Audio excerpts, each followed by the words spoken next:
Welcome to another episode of Business Unleashed, a Plano Chamber podcast, presented by Baylor Scott & White Plano. In today's episode, we sit down with Emily Bell-Wootten from Flair Data Systems to dive into the vital topic of cybersecurity. Emily shares her unique career path, emphasizing the importance of connections and networking in the tech industry. We discuss the staggering cost of cybercrime, the alarming frequency of email security incidents, and the critical need for education and resources to protect businesses from cyber threats. Plus, we highlight the upcoming State of Cybersecurity event and the importance of empowering women and girls in STEM. Get ready for an insightful conversation packed with valuable takeaways to help you navigate the digital age securely. Let's dive in. Welcome back to an episode of our Business Unleashed podcast. We are here with our special guest, Emily Bell-Wootten, for our third installment of our cybersecurity episode series for our podcast. We are so excited to have Emily on and to get a woman's perspective from her perspective of Flair Data Systems. And I'm so excited to talk to you, Emily. So let's get a little more information about yourself. Share with our audience about you. Sure. Thanks so much. I'm so glad to be here and a part of this project. So I'm Emily Bell-Wootten. I currently serve as the Director of Marketing and Customer Success at Flair Data Systems, but I'm also the Director of Communications for the DFW Technology Pro Breakfast. And it might seem that my background was strategically aimed at the technology space, but it was not the case. I was an orthodontic assistant for 10 years in Amarillo, Texas, before I got into tech and marketing. And I planned on going to dental school, but I ended up in business and marketing instead. So that was quite a pivot. I was recruited by JCPenney and I came to Dallas from Amarillo. So it was a small town girl moving to the big city and everybody wanted to go to Dallas or Houston. I actually, after JCPenney and several different roles, I actually joined a marketing agency that was trying to figure out social media for business. And at that time, it was still thought of as a college platform and a gossip platform, right? So we were trying to figure out how to use online platforms for engagement that would actually recoup or be brand presence or bring in revenue for companies. We knew there could be a practical application for social media, but we didn't know where it was going to take us. And so I ended up getting all of the B2B clients, and I'm saying these are not sexy things. It's trucking, it's pneumatics. It was things that are hard to explain, right? And then trying to do that and do it in a digital environment, that was a whole new ball game for me, but I loved it and I dug into it. And so I actually started 30-second videos, which is, it's not a new concept, people. I know people are doing it now for social media influencing, but that 30-second intro video to get online engagement, that was then. But long story short, we were creating the rules for social brand engagement, and it was pretty cool. It was cool enough that I actually started my own marketing agency with a coworker and became a CEO in my 30s. So that was not in the plan. I had that business for about 7 years, and then Dell came calling, and I had a dual role there. I led the CX customer experience practice inside a billion-dollar organization, which focused on MarTech. Think like Adobe, Salesforce, e-commerce, social media, and how all of those things work together. And I also became an innovation ambassador. I got to talk about AI and blockchain before people were talking about it. So like we had the AI event not very long ago, and I wanted to shout from the rooftops, guys, this is not a new topic. Some of us have been trying to get organizations to get on the bandwagon since, 2016, 2017. Wow. So, I've been living in the AI space with some of these large organizations for a while. But that was really cool because, again, coming from a dental background and then into traditional marketing to then digital marketing. And then now I'm talking about IoT. What is that? And then trying to figure out how to correlate that to the C-suite of how that they can innovate their business at the same time that they're cost cutting or they're working on things. So it was all focused around innovation. So again, not in the plan, but it was super cool stuff. And then Dell became NTT Data and I left in 2019. And then I went back to my roots. I became a CMO of a manufacturing company. when the pandemic hit. So there's a lot of stories there. We won't go into that, but Right. that was interesting. And then after the pandemic, I returned to tech, and I ended up Flair Data Systems. Now, I'll say that the reason that I got into that job, because we're going to talk about careers here in a little bit, the reason I got into that job was because I had networked and I had met a couple of people through the DFW Technology Prayer Breakfast. And so when they needed some marketing support to help them launch and talk more about cybersecurity, they called me and said, "We don't know exactly what we need, but come in and try to help us do this." And so that's how I joined Flair Data Systems, and also how I became involved in the cyber project here at the Chamber. That's really cool. I mean, your background is so impressive and extensive. We have our interns, Josephina and Sahana, listening in, and I think that's great, like tools for them to just see, like sometimes you can plan out everything and think that, Yes. oh, I'm going to do this and I'm going to do this. I'm going to do next. I'm going to do this. And you have your whole career pretty much planned out. And then, you start getting exposed to all of these different things and you realize like, you just never know where it can obviously take you as we've seen in your career path. Absolutely, because if small town Amarillo, I wasn't going to leave, first of all, and when I did, the fact that I could say that I've been a CEO of a company and that I've worked inside Dell and NTT Data, these billion-dollar companies, and I've worked in startup-like environments, that is definitely not what I have thought, "Oh, that's what I want to do for my career." Absolutely. So, or when I first started my career, my dad actually and my mother thought that I worked for Facebook, and I joke about that now because Facebook was really the only social media marketing Yeah, tool. I was like, no, I don't work for Facebook, but I'm maximizing and trying to help other people learn how to use Facebook for business. And you just kind of see the exactly. glaze going over their face, which is Like, okay. oh. Um, yeah. And to the point with that too is you don't have to be focused on your career at all times either. Is you can find things that you're passionate about and you can work them into your career. That's correct. Because I run a nonprofit outside of my full-time job, and I also volunteer in my community through the Junior League of Dallas. Right. So I'm living out some of my passions and being able to take those now into my work because like Flair Data Systems sponsors the prayer breakfast, and now we're sponsoring this project for the Plano Chamber of Commerce. So we're combining work and working in the community. And they say if you're doing something you love, you're hardly working, right? Exactly. Yeah, it doesn't So always I feel kind like of feel work like sometimes. I feel like that's kind of where I am in my career is I've Yeah. been able to walk through the doors that were opened. And I will say best career advice is when somebody gives you an opportunity and you feel challenged and a little bit uncomfortable, it's probably the place that you want to be. If Yeah. you're comfortable, then it's probably time for you to move on. Absolutely. You talked about like a lot of relationships and connections, and you have a really cool story about like how you joined the chamber. Let us in on that story. I love this because this is the power of connections, and this is what the Plano Chamber does, right? Is you're working to try to connect people so they can do more effective business faster, cheaper, however you want to say it, but it's just to be more effective leaders. It's all about connections and walking through the door when opportunities handed to you. So I joined Flair Data Systems in late July, August of last year. So it's almost been a year. Yay. But I immediately jumped into planning a women in cybersecurity event called Cowgirls in Cyber.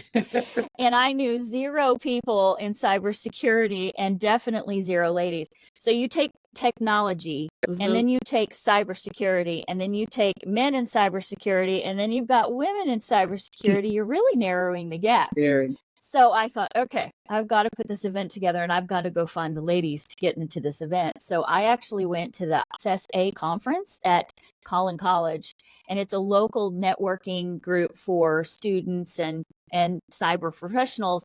And every single woman at that event, I went to go meet them to say, do you work in sales or marketing, or are you in cybersecurity? Tell me your story. And then if I could get your contact information, I'd love to be able to invite you to this event.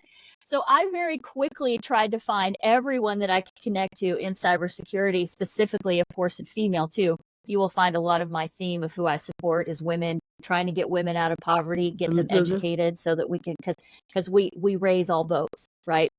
But I started posting about this event afterwards, and I will say it was pretty cool. It was hot outside when we had the event, but it was a cool event. And I posted pictures on LinkedIn, and all of a sudden I got this message from Heather at the chamber, and she says, "Hey, Emily, I noticed you're really active in cyber. Could we meet for coffee? The chamber has an initiative that we're thinking about doing, and I think we'd like to get your opinion on it. So can we meet for coffee?" And so we laugh now is that it wasn't stalking, but she was like, "I saw you and I decided we needed to meet." So we did go and have coffee. I accepted something. I say it's a God wink. God sent me that way. Heather sent her to me. And we met for coffee, and she started telling me that the chamber had viewed another chamber in another part of the country who had done something around cybersecurity and said, we would like to do our own version of this because one is we have lots of technology professionals that are moving to the Dallas Metroplex, and we need to try to figure out how to support them and the small businesses around that because cybersecurity is a big issue. And I said, it is. It is. And as a mom, I'm terrified as to what's happening in cybersecurity that's gotten so personal.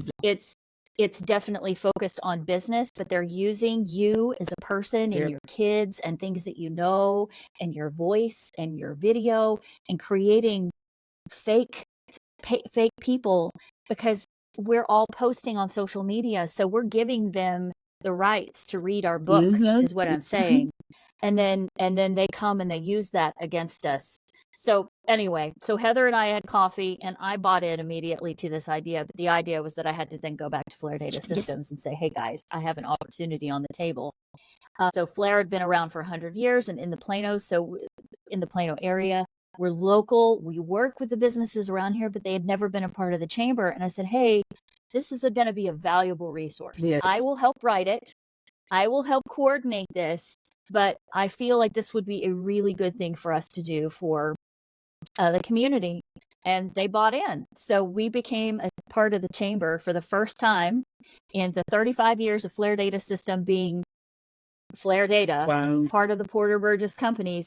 First time we were part of the chamber and definitely jumped in by doing a project. So it wasn't like a light, I'm going to dabble our toe in. It's that I went in full force and now we're writing this cybersecurity manual. We've already done the checklist that Nate did. And, it gave me the opportunity to write this. Yeah. And by no means am I a cybersecurity expert.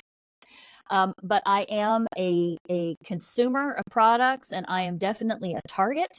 And I'm passionate about making sure that small businesses, mid-sized businesses, and even large companies are aware of what's happening in the marketplace. Yeah. And if they need a partner, then they can come to Flair. But the first thing is education. Yeah. And that's the main thing I hear from my peers that are cybersecurity experts is education is the first step. And so I think that this is definitely, that's that education piece that even large companies, I know we're trying to get Toyota and some other people to the event, but large companies who are involved in the chamber can also benefit from this because they're also worried about it. Exactly. But, I am so glad that Nate took the initiative to write the checklist and then I can write a resource and maximize that and take it a little bit further.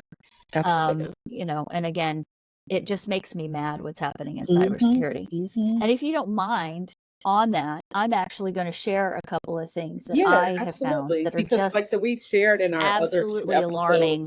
Yeah, and we shared like in our other 2 episodes of more about the checklist.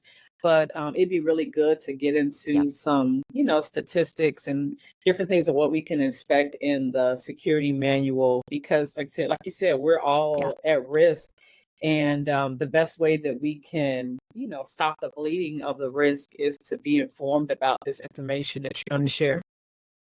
Yeah, so some of the statistics that I saw that really led me to, I guess, be so passionate about this is, and as I've dived into writing the manual as well, is what kind of information is going to be the most important stuff that we want to present to these companies is really what's going to affect them operating and continuing to be a company going forward, meaning the cost of a data breach or the cost of a ransom attack is outside of the scope of what they can do and it will make them go bankrupt. So that's why I think that this is so focused for this dynamic, this group.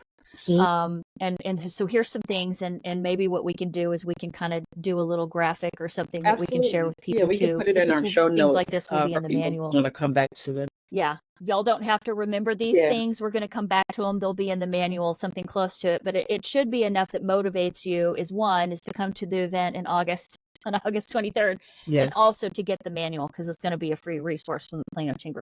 So one is the cost of cybercrime is projected to reach a staggering $10.5 trillion by 2025. So what that means is that's your money that's going to cybercrime. Cyber criminals who are just doing something as simple as Googling you and then trying to ransom your company based off of the information that you supplied, or someone internally that clicks on a wrong link. That's 10.5 trillion wasted dollars that we're funding groups that are doing this. They're not going to stop as long as it continues.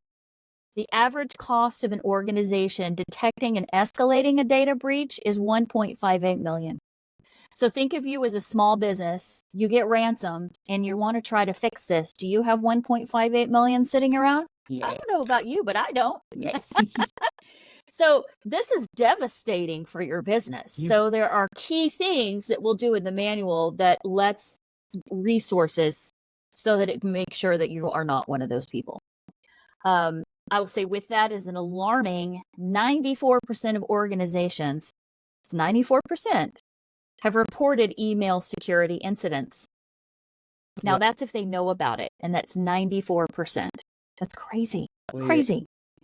Personal attacks are increasing in sophistication, and the frequency that cybersecurity criminals are researching you and using that to spoof you is growing exponentially. So I'll talk about spoofing later. I'll give you a story about that. But they can target your business because of what they personally know about you. AI is just increasing those threats and making them more real. So they're really targeting parents and the elderly. And that, again, it just makes me mad. Laws are changing on a state-to-state basis of who is actually liable for a data breach. So how would you know that?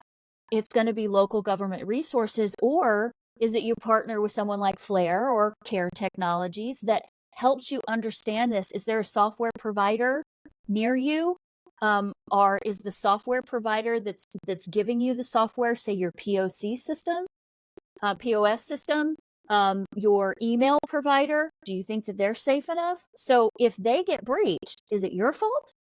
Or is it like Google Small Business? Right. Is it the POS system? Is it the cloud-based provider that's responsible for keeping your data safe? Or is it you? And in some states, it's you. Wow. And again, as a small business owner, can you afford that? That's difficult. I like to also remind everyone is that not all free tools are safe.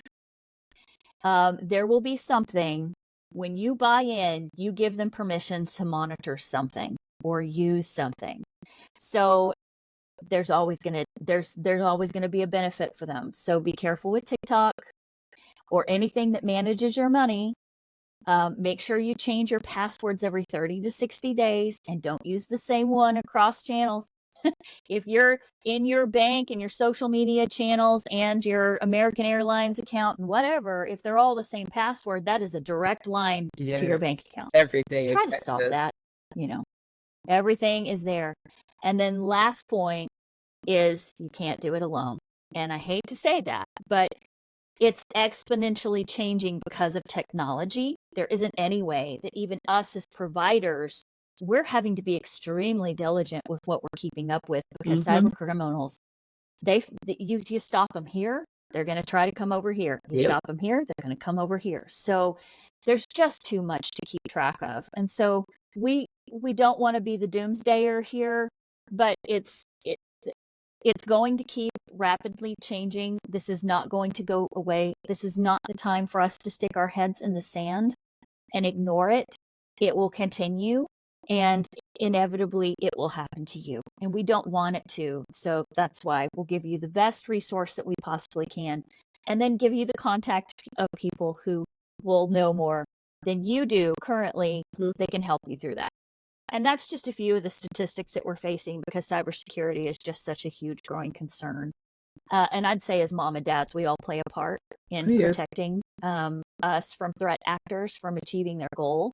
It's money out of your pocket, and these numbers could be devastating to your small business. Absolutely. So, education, first line of defense. Yes.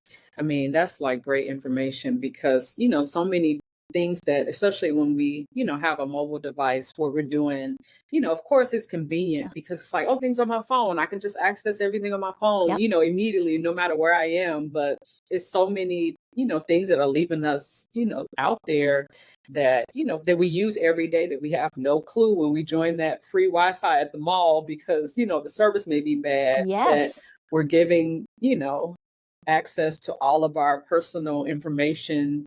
And, we wouldn't allow Your a browsing stranger. History. Exactly. Yeah. We wouldn't allow a stranger, into our home to, look through our personal items. So, why give them the access? I know.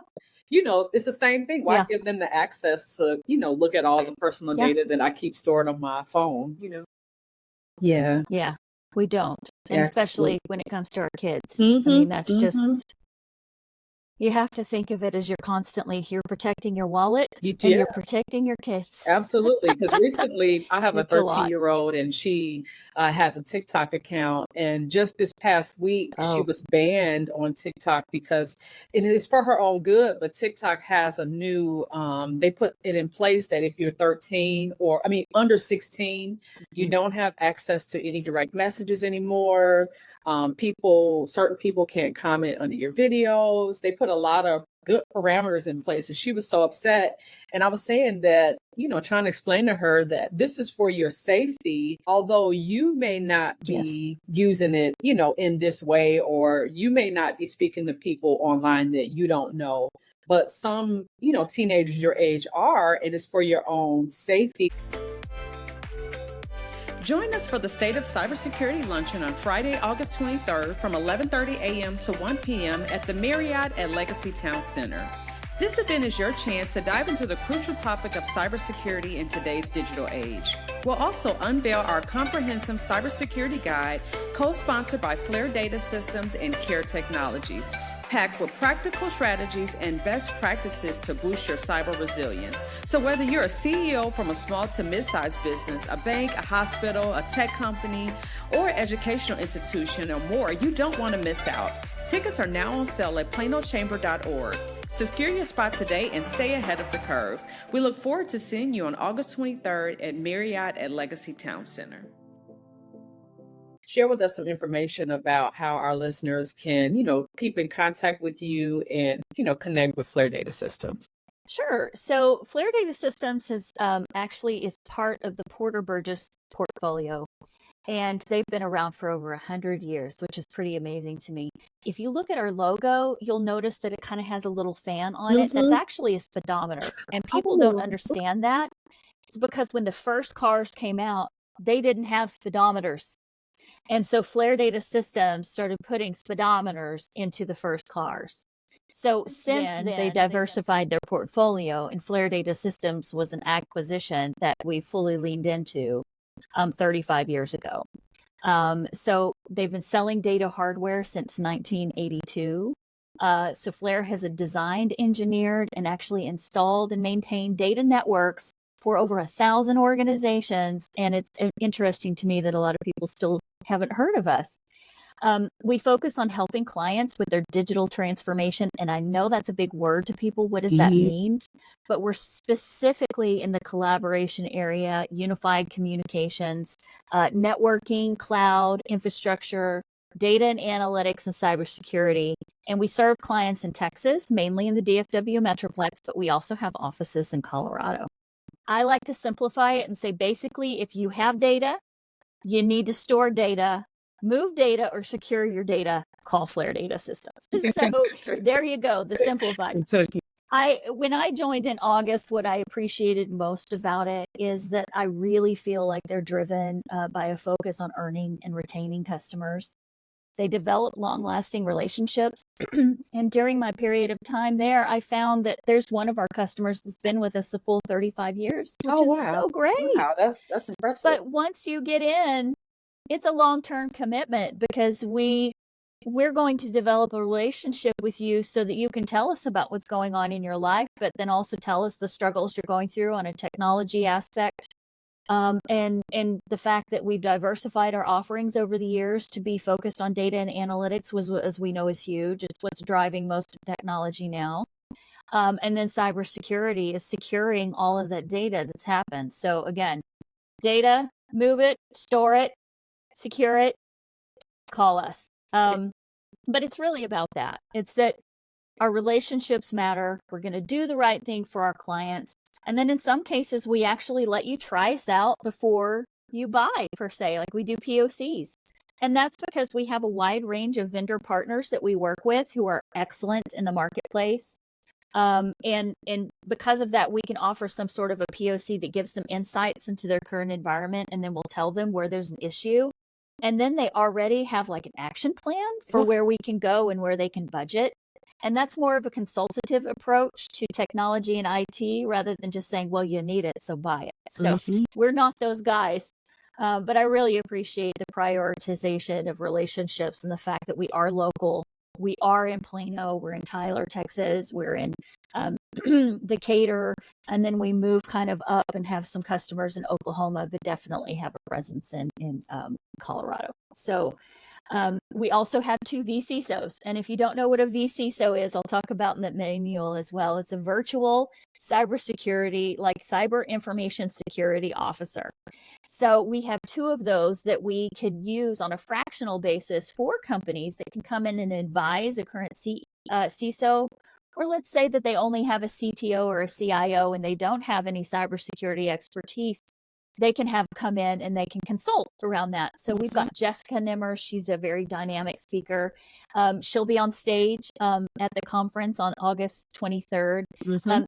Her story is that she's a ballet dancer turned CISO. So everybody really does know who she is. She's a published author, and she likes to talk about how you work with students and empower the next generation of workforce. But her specific area of expertise with us is governance and working with boards. So being able to help IT organizations be able to justify the budget they're asking for, she's so great at that. And the reporting function.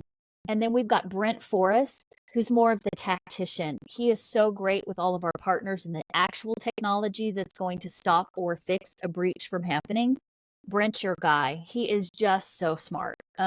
So I'm going to make sure he's at the event. He won't be on stage, but I am so honored to be able to work with both of them and be exposed to vCISOs, because myself, I've been a fractional CMO. So I understand that can be extremely valuable to organizations. So I'm glad Flair has gone all in on that. But you don't want to miss her. Jessica's going to be on stage on August 23rd. So I'm really excited about that. And while we're talking about on stage, I guess let's share some more information about our upcoming State of Cybersecurity event on August 23rd, 2024. Sure. I'll give what information we have. August 23rd. Go to the Plano Chamber of Commerce website. Tickets, tables are on sale now.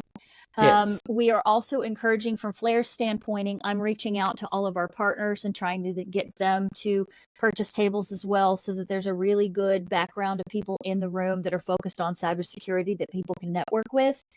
Again, Jessica Nimmers is going to be on stage. We have an all-star panel, though. 2 people to still be announced, but we've got Nate Howe, who's already been on the podcast for UTD. He's fantastic, and it's been so great meeting him and working with him. We've got Jessica Nimmers is going to be on stage.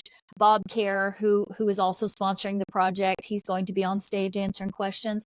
I'm going to be moderating, but then we're going to have hopefully 2 big powerhouse logos on stage to be able to talk about how they're supporting small business units and also how they are doing cybersecurity in their own companies. So be sure to, watch us on the Plano Chamber, Flair Data. We're talking about it. It's my life mission for the next 2 months is to be focusing on this project and getting people to the event. But, go check it out, buy a table. And one of the things that we talked about in this mission is, since we're focused on small and mid-sized companies, is that we hope that somebody will invite a small business to join them at their table. Yes. So, if you're a Toyota, if you are, a larger technology company, bring your clients, small companies, bring them to your table. Mm-hmm. This is going to be a good place for them to learn some things. Invite your local restaurant franchise owner because they're in it and they could be personally liable. So bring people that you think would be influenced by this. Don't just buy your table. We're doing this because we want to influence and help small and mid-sized companies. So that's my charging forward of what I'm encouraging people to do. Somebody may be listening to this podcast and they're like, oh, that's not me. I don't need this. Who would you say are the people who definitely need to be in this room? Like, we're talking to, you, of course, like you said, small and mid-sized businesses, because, you're at risk and you may not have a huge team that can really take on, but who really should be in this room that may be listening like, no, that's not for me, or I don't need this. Knowing the audience in the chamber is this is going to be a local insurance chain. Yes. This is going to be a local franchise that has multiple, they're using technology and they need to secure all of that. And they think they're safe because they're using cloud stuff. But think about your local franchise owner, because let's say like a Taco Bell, those are not owned wholly by Taco Bell. It could be somebody who is franchised out and has that, or they have a Salad and Go, or they have a portfolio of restaurants and they could be personally liable, like they need to be in the room. We have some really great brands that have come out of Dallas. I mean, just think about the organizations of Dallas, Plano, Frisco area, where they've started, smaller IT companies, healthcare companies for sure. I mean, healthcare, all I see in the news now are breaches in healthcare. So any of our healthcare partners, they should come as well. I wouldn't consider them small businesses. I would consider them community businesses, because healthcare is focused on people. And if you're managing their data, they should be here. So this shouldn't be just limited, to small and mid-sized companies. The big companies are also supporting small companies. So let's try to get as many people there, because what was my role early in this is education is step one. Yes. And so this is part of that education process. So let's just encourage everyone to come support your community. Get there August 23rd. Definitely. That was really good, Emily. Thanks for really sharing that, because we want to be clear and, and not have people, how an event will pass and people have that, like, oh, I didn't realize that, once the information comes out, they're like, man, I would have really enjoyed that. But they, didn't really know. And it's like, no, I want to be specific and call them out. So that was really good. Yeah. Very, very good. Yeah, I totally understand. Just no one is immune. Yeah. That's another rule. No one's immune. It's going to happen. And I hate to say that again, the doomsday thing, but it's going to happen. The likelihood that it's already happened to you and somebody has your data, it's probably out there. So just, we want to equip you with that. I will also say too, circling back, is the checklist is already out there. It's on the Plano Chamber's website. So it's a good starting place for people. Check that out. Yes. Because based off of that checklist, that's the information I'm digging into deeper in the manual. And we'll launch that on August 23rd. So we'll have some physical copies, I think, but we're also going to have the digital copies so that is accessible for people to get to.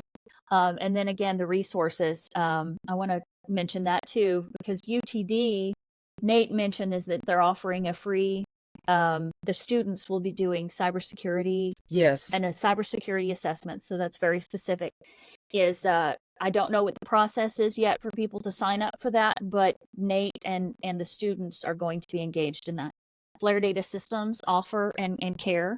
We offer cybersecurity assessments that go a little bit deeper than what a student would.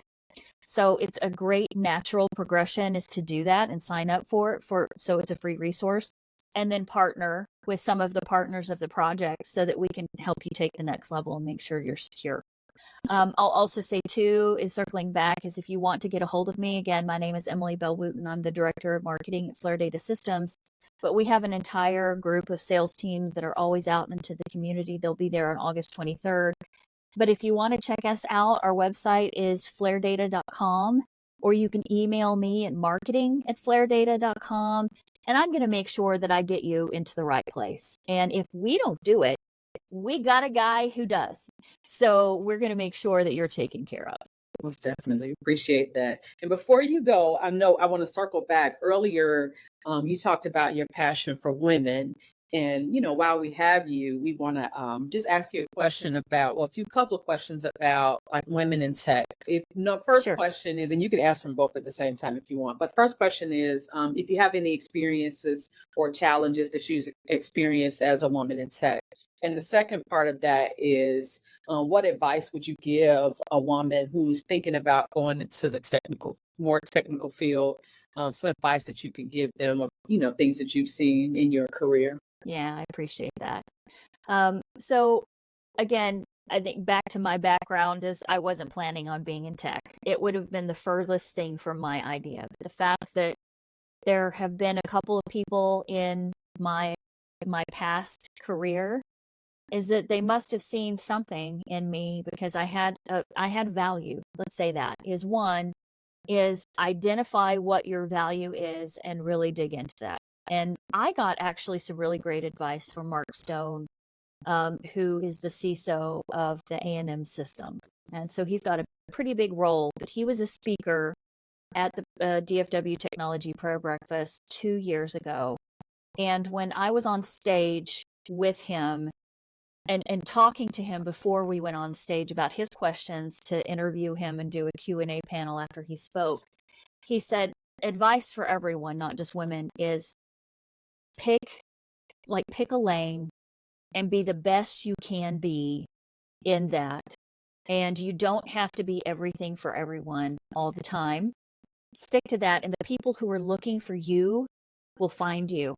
And listen, I'm in my mid 40s now, and it's taken me until my mid 40s to lean into that because I thought in my 20s and 30s that I needed to be everything to everyone all the time, and I was exhausted. And with that, you can't ever really be an expert. And by the time you're in your 30s and 40s, you need to be an expert on something, not just a doer of all. And I will say, if you're passionate about cybersecurity, there are people out there who are able to support you. Jessica is going to talk a little bit more about this. Nate's going to talk a little bit more about this at the event, of how you empower the next workforce. And it's not just a 4 or 5 year degree. It's also certifications. Is in marketing, you can get certifications. That's going to make you have more marketable skills. And I had to do that as a senior leader because marketing's changing. So I had to learn about AI in marketing, and I had to take a course on design thinking because I wanted to lean into product development. So it's consistently working to learn something that's going to add to what you're passionate about. Back to my point is, if you're doing something that you love doing, it's like you're not working. So lean into it, do it. The first point when you're going to get burned out and you're not going to like your career and not feel supported is, again, back to the point, is you're doing something because you feel like you have to do it versus you love to do it.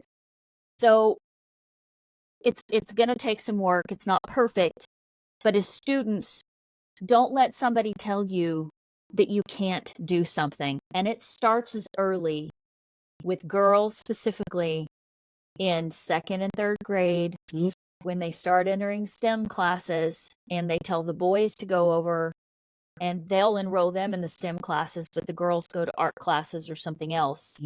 Let me tell you, girls can multitask and they do puzzles, and they're usually pretty good at it. So if you want somebody who can do coding and who can try to think and prevent bad things from happening, you empower a girl in cybersecurity. Yes. So just don't, as parents, we need to be vigilant about making sure that our kids have access to the opportunity and they're not told no. And we also need to be looking at the education that our kids are getting, starting as early as kindergarten, 1st and 2nd grade, and voting with our dollars of what kind of STEM programs we're going to put them in. Yep. And I'm an advocate for technology because it is the growing group. Would I advise my son to go into marketing? If he's really, really good at selling stuff, maybe. But I would tell most people to go into something tech or cybersecurity related because that's where the hiring's going to be if you're good at it. lean in. And there's going to be people like Jessica, myself, Flair Data Systems, UTD. There's going to be a lot of people in your network that are there who will be willing to take on mentors and mentor you through it. And it's an important process for those of us that have been around for a little while, is to be that mentor, but also for students to have access to a mentor so that they can move forward in their career. That's good. That was powerful, and a great way to, end this episode with some empowerment. Thank you, Emily, for joining us today. And we look forward to seeing you at our upcoming State of Cybersecurity. Again, don't forget to visit planochamber.org to register and to find out more about our cybersecurity list and guide. Go to planochamber.org/cybersecurity. We look forward to seeing you next time on the Business Unleashed podcast. That wraps up another exciting episode of Business Unleashed, a Plano Chamber podcast, presented by Baylor Scott and White Plano. A big thank you to Emily Bell-Wootten from Flair Data Systems for sharing her expertise on cybersecurity and the importance of education and networking in the industry. We hope you found this discussion both informative and inspiring. Remember, the upcoming State of Cybersecurity event on August 23rd is a fantastic opportunity to learn more and protect your business. Stay tuned for more episodes as we continue to explore the tools and strategies that can help your business thrive. Don't forget to subscribe to our podcast on your favorite platform and visit our website at planochamber.org for more resources and information. Until next time, stay safe and keep unleashing your business potential.